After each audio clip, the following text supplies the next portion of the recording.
Okay, we're going to figure out how to move this thing down from 6 and 7 to 6 and 5.5, because that's basically what they're asking us to do. Now, there's a couple of ways to do this. This is one way.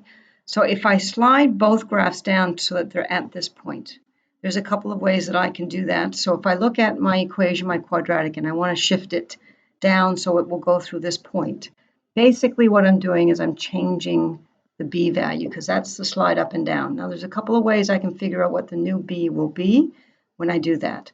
One of them is to take your y value, where you were at originally, which was 7, and subtract the 5.5 to figure out how far down you're moving, which is 1.5. So that's the shift down from the original shift down of 1.5. Now, how do I get this graph to shift down 1.5? Well, it was originally at 3, and I want it to go down 1.5.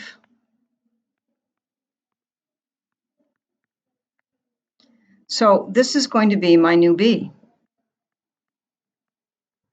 at 1.5. So that was where it was originally. I want it to move a shift down of 1.5 from 7 to 5.5. So now I'm going to be at 1.5. So this is going to be my new b. I can go back in, and the new equation is y is equal to no change in the scale factor, no change right or left, but now it's plus 1.5 instead of 3. Now, we'll check that in our calculator, right? We need to check this to make sure that 6 and 5.5 is a point that it goes through. The other way that you could do this, and this is sort of a little bit more formal algebra, is that you know that you need to actually find b. So why not just make b your unknown, right? And know that it has to go through this point. So I'm just going to stick 6 and 5.5 in as a point to find out what b is. So I'm going to have 5.5 is equal to 0.25 times, and x is 6 minus 2 squared plus b. When I do that math, I end up getting 5.5 is equal to 4 plus b. So if I subtract 4 from here, I get b is equal to 1.5, which is exactly what I got up there. So there's two ways of finding that shift, okay? So once I've found that shift, then I've got to do a very similar process for doing the hyperbola. Y is equal to 10 over x minus 4.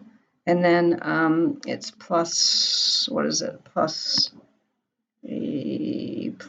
2? Plus 2.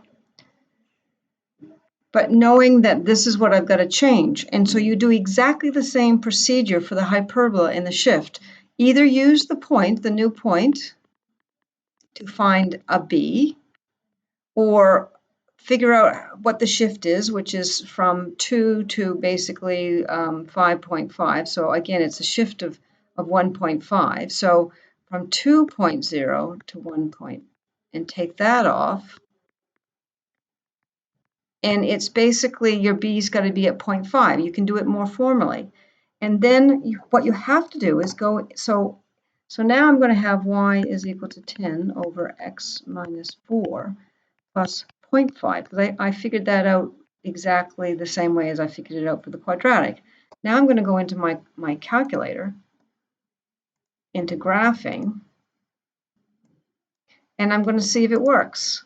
I'm going to put 10 divided by x minus 4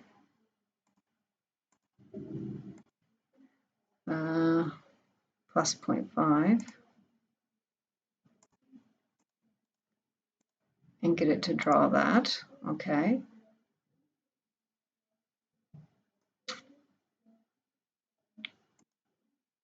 I think that's wrong. Let's just stop there and I'll check that.